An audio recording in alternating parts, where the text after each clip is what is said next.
Hey guys, it's Sid the Vintage Chick here, and welcome back to But You Seem Fine. Let's continue. After dropping off your doctor's note at the front office, you head to the hallway to see if you can find any of your friends. Lo and behold, Sadie is standing right there at her locker, loading books into her bag. Tackle her. Bestie! The second you spot her, you start running. You nearly full-on tackle the girl and give her a huge hug. She falls forward, shocked at the assault, but breaks into a huge smile after noticing your beaming face. Ah, you're back! She spins you around in her arms before releasing you. The hall monitor looks like it's going to pop a blood vessel. Thank God, school is so boring without you. I swear. I almost started paying attention in class just so I had something to do. You giggle at her excitement. Man, you sure have missed her. Where have you been? You know what? It doesn't matter, because now you're back. You're going to rule this school once more. Your smile falls. Actually, I'm only stopping by today. I got a doctor's note to excuse how much school I've been missing. Sadie deflates. Oh, I just thought. No, it's fine. You take all the time you need, but what is it? You haven't actually told me what you have. Is it contagious? Is that why you're spending so much time away from school? You don't really want to explain to yet another person, but Sadie is your friend. She means well. You launch into a summary of your life since the beginning of the fall. The sleeping, the doctors, the pills, the endless number of tests, how discouraging it all is, how you wish you just had an answer. She nods along without saying anything. Actually, I have an appointment with a doctor that specializes in hormones. They might think of something that will help. Might? Well, yeah. I don't know, I'm just skeptical that anything will help. Maybe it's your diet. When I don't eat enough, I feel tired. That's not really, or maybe you aren't exercising enough. My mom says young people like us need to run around and tire ourselves out in order to get a good night's rest. Well, drinking water can help the body wake up and be ready for the day. I read that in a self-help guide. You read self-help guides? No, or at least I didn't used to. After you stopped coming to school, I wanted to help. So I read up on some stuff. I got a book from the library called 1001 Diseases You Could Have and Not Know. She pulls out a textbook from her backpack and shoves it in your hands. It's pretty hefty to be carrying around just in case you saw each other. You can tell that she put in a lot of effort for you. This is really what you wanted to hear after the onslaught of doctors you just visited. Sadie shuffles her weight back and forth. She obviously wants to say something, but is clearly uncomfortable. Actually, have you heard of psychosomatic symptoms? Your heart drops. Yes, you have. It's basically like when you think you're sick, but actually it's all in your head. Excuse me?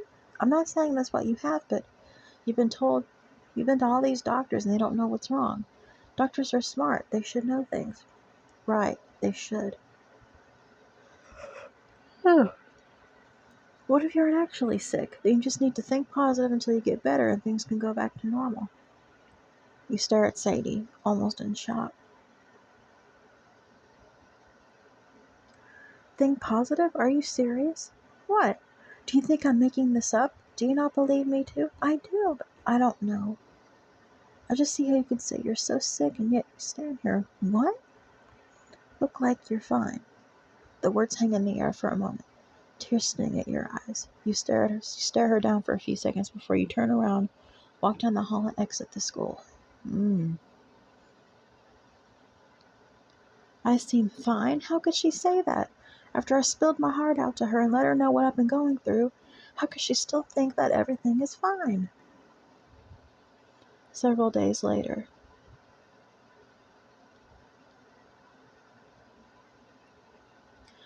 You're at another doctor's appointment with Mom.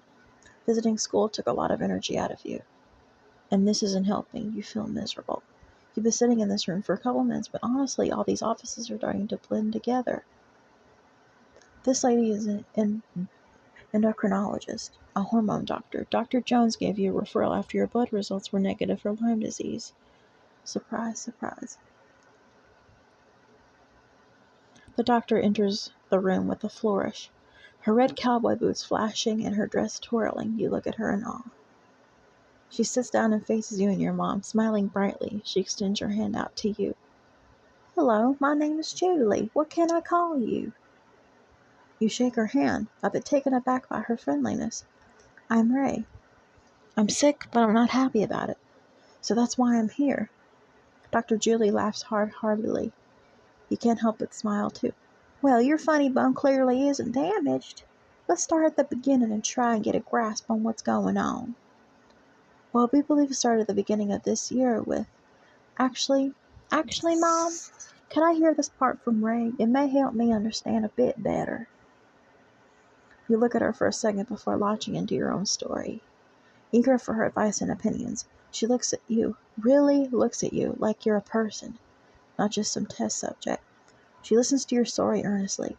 When she has ideas and questions, she doesn't overstep her boundaries. It feels like you're involved in the process, like you have a seat at the table. Okay, I don't want us to get ahead of ourselves, but I have an idea. I have your blood test from Dr. Jones, and they show high levels of hormone called cortisol. Do you know what that is? You nod yes.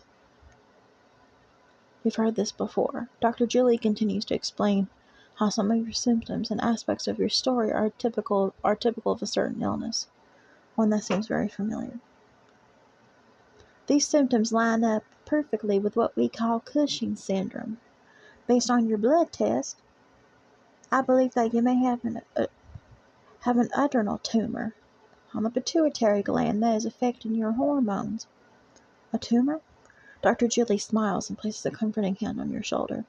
I understand this seems pretty scary, but an MRI will...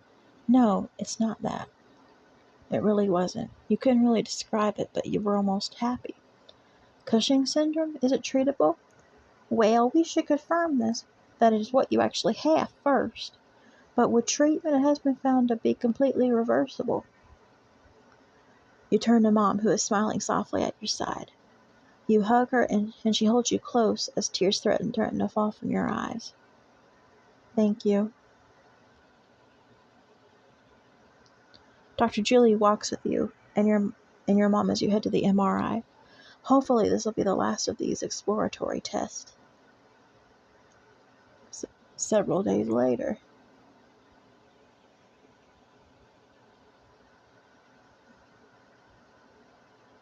The sun is going down as you open your eyes for the first time today. It's almost as peaceful outside your window as you lie in bed. There's a soft knock on your door and Mom opens it slowly. Sweetie? You sit up out of bed. Her voice is too soft. She strokes your hair and sighs. Dr. Julie's office just called with some news about the MRI. Oh? I know we both really wanted Dr. Julie to be right. No? I'm sorry, but the scans came back negative for a tumor of any sort. You feel numb. Like the world just drops out from under you and you are floating. You know you're supposed to feel happy. You know you're supposed to be relieved, but in your mind, this was your solution. This was your answer. This is going to be the end of seeing all those doctors and getting all these tests done. The end of being poked and prodded, being treated like a science experiment, of being less than human. But after everything, after all the hope you got from Dr. Julie, it's just another dead end. This isn't fair. This is how it's supposed to be. I'm a teenager. I should be enjoying life, going to school, getting in trouble for coming home late. That's what everyone else gets to do. That's what they do on TV. Why can't this just end? Mom leans in to comfort you, but you don't respond. Instead, you stare straight ahead, tears streaming down your face. She gives you some space. Sweetheart, just don't, okay? I hate this. I hate all of this. I just want to go to school and see my friends. I just want to be a normal kid. I just want all this to be over. Mom reaches out in comfort. Please, I want to be alone. She nods in understanding and rises, but before she leaves, she turns back. We're going to have to stop going to doctors for a little while. We don't have enough money to see anyone else. But I promise we're going to figure out what this is. She shuts the door behind her and you curl into a ball. underneath your blankets, letting your sobs overtake your body. You cry until you're absolutely exhausted and you can't even move. You just can't. Chapter 3. Oh, well.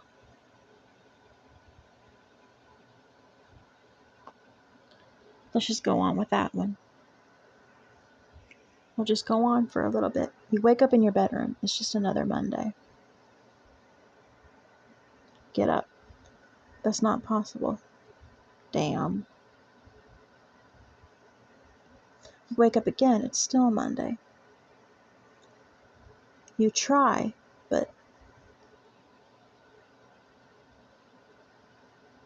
you wake up again. It's still Monday. You think, get up.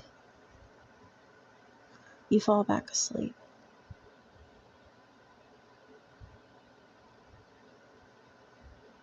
Ray, get up. We're not going to be late today. You grumble as you get out of bed and change into some clothes.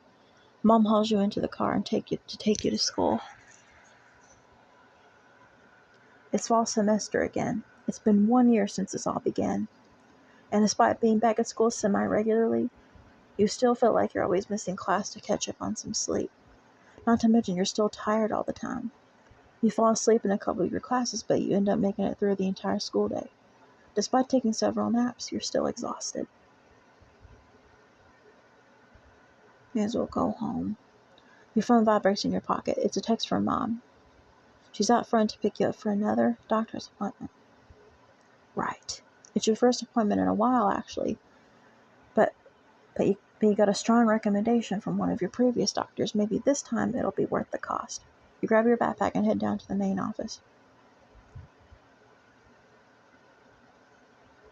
By the end of last year, your family was too broke to see any doctors. Not even considering the emotional cost of it all. But after a summer of no doctor visits, your family has saved up enough money, paid enough bills to start looking into solutions again. The doctor comes in. Her coat reads Dr. Shipley. Funny, that sounds like a sci-fi captain's name. Mom launches into an explanation. Dr. Shipley, like all the rest of the doctors, listens to the spell. She, like all the rest of the doctors, nods her head. Sounds like you'll benefit from a sleep study. Although it could still be something else, let's get you scheduled for one.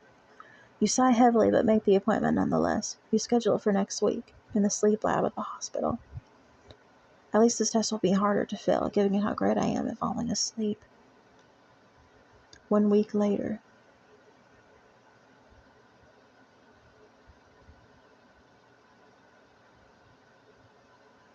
Mom doctors you to the sleep center for your sleep study. You never stayed overnight at a hospital before, but this place is different than you expected. It's kind of cozy, with lots of closed-off rooms. After getting checked in, you're shown to your room. The sleep tech attaches what seems to be electrodes to your head, chest, and legs. He also put 2 elastic bands around your chest to monitor your breathing. Mom looks down at you. You look like a robot. You snicker. She kisses you on the head. I'll be back in the morning. Sleep tight. You crawl under the covers. The lights are off, and the sleep tech talks to you over the intercom. He asks you to close your eyes. Look up, look down, look side to side, checking to see if the monitoring equipment is working properly. Okay, you're all set. Shout if you need anything. You fade into sleep.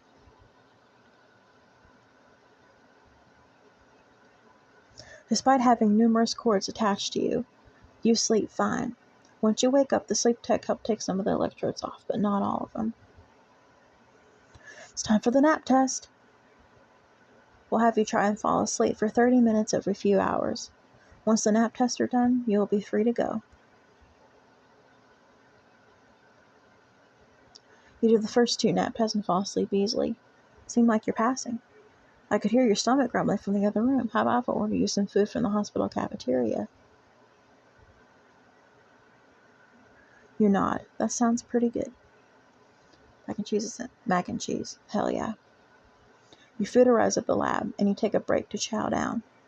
Not the finest meal I've ever had? I wish Mom had packed me something. Time to get back to taking naps. This actually isn't as bad as you thought it would be.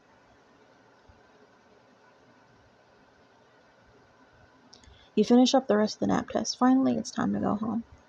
The sleep tech takes the rest of the electrodes off your head and releases you from the elastic bands. Mama's been waiting for you outside. She gives you a hug. How'd it go? Did you sleep okay? Tell her about the nap test. I got to sleep most of the day, but I didn't feel like I was missing out on life. It wasn't too bad. I'm glad. It reminded me of just sleep over with Sadie in middle school, although I'm not sure much sleeping got done there. You smile a bit. Those were fun times. The two of you head out the door and home without another word about the study.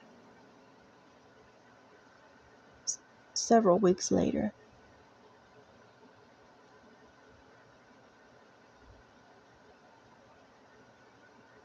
You finally get a letter in the mail and a phone call from the sleep doctor. Mom talked with her on the phone for a while, but you come to see her in person. No doubt you're just waiting to get informed about yet another dead end.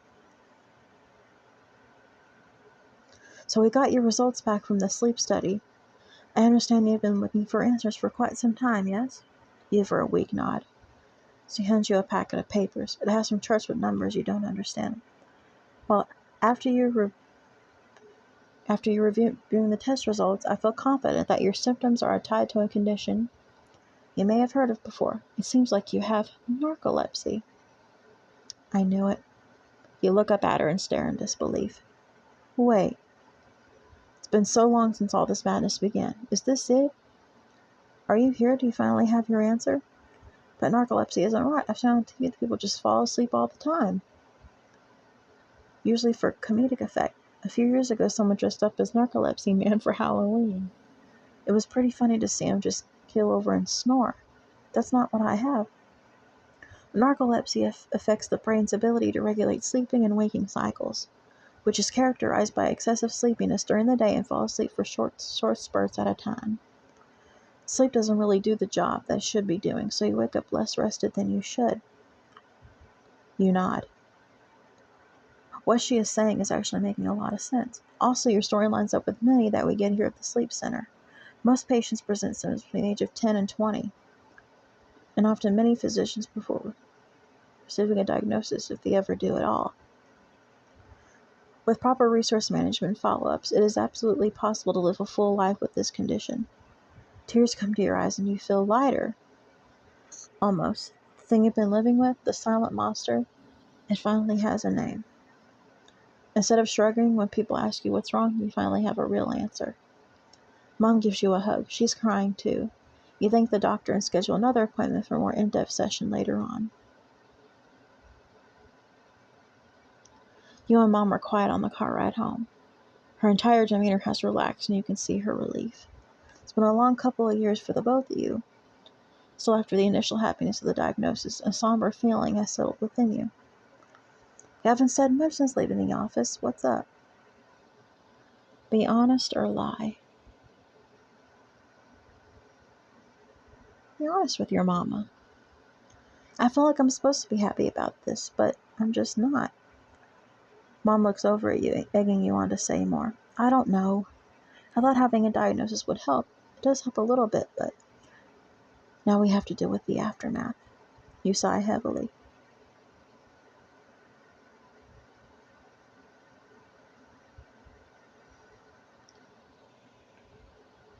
Be respectful to your mama. I know that you're trying to help, but I can't help but feel alone in all this. Despite everything and everyone around me, no one really knows what it's like. It's just hard. Mom nods along with your words. I understand. It's been pretty tough for me, too. Say nothing. You bite your tongue and let her speak. It's been heart-wrenching watching you change from the happy and boisterous girl you were to the worn-down person you are now. What these past few months have done to you, no young person had to go through that. But that's no excuse to stop trying. Tears threaten to spill from your eyes and your hands shake. I'm not stupid, Mom. I know what managing a disease means. It means it's not curable and going to live like this forever. If there isn't any hopes of getting better, why should I try at all? Mom pulls the car over to the side of the road. turning off the car so she can look at you head on. Ray Kim, what problems do you see in the world? What? Come on, it's not that hard of a question, is it? Name a problem that you can see.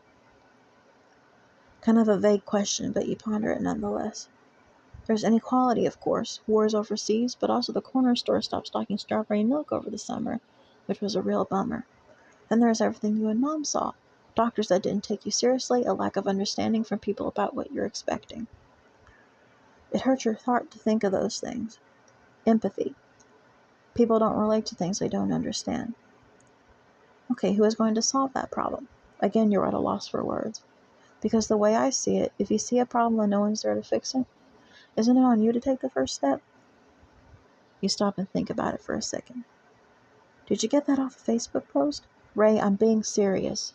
You need to have a goal to work towards in order to keep going. Having a positive outlook on things is easy when life is going well, but sometimes life just sucks. When situations are out of your control, you can either wallow in your own thoughts, you can control what you can, your outlook.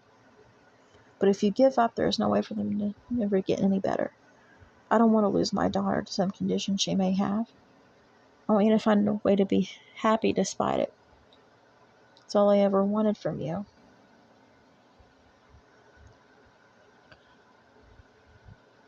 Hugging your mom.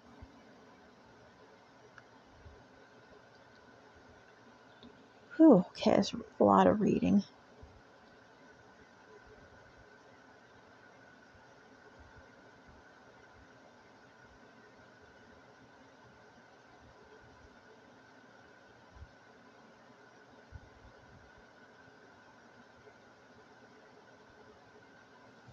Sadie?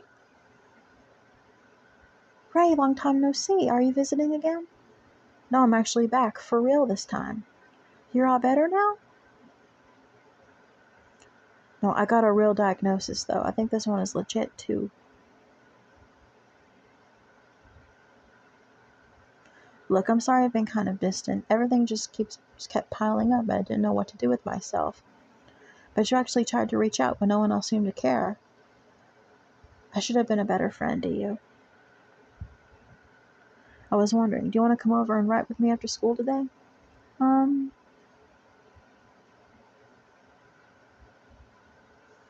Sure, we'd love to come over. What are you working on these days? Actually, I haven't touched my story since last year. So there's that. Gosh, that seems like a lifetime ago. I mean, it was a long time ago. I've been writing a lot since you've been gone. This summer, I finished the first draft of the novel I've been working on. Sadie, that's amazing. Thanks. I'm actually in need of a proofreader. The members of the writing club are not best help with it when it comes to sentence structure. That's expected when your club is 90% freshmen. Whoa. Wait, writing club? Yeah, I kind of started it last year after winter break. We only have a couple members. There's this one girl, Alyssa. I think you would really like her. Well, if you happen to be accepting new members, are you kidding? Of course you can join.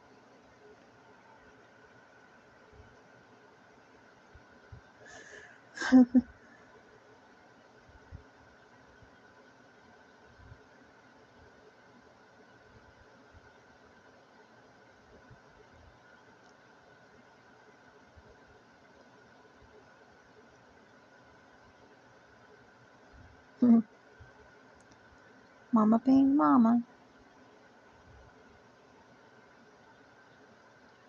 Packed green bean casserole.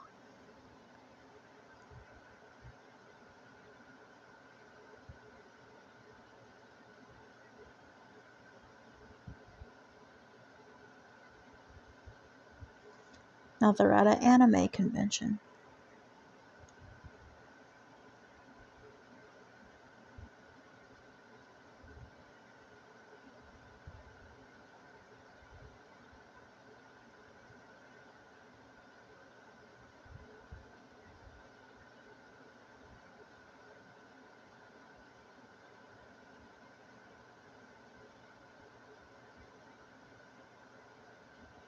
New medication makes me feel jittery.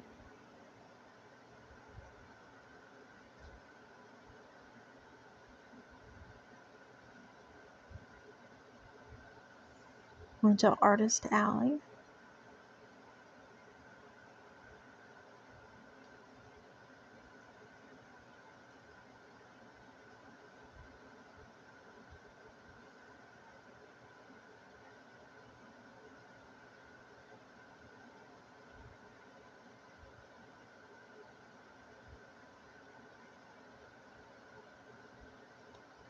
I would like to try some boba tea.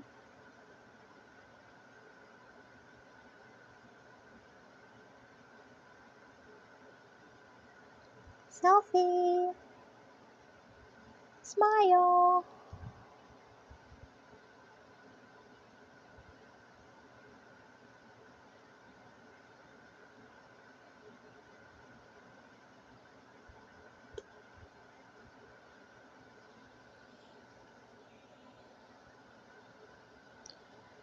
And that is it for But You Seem Fine.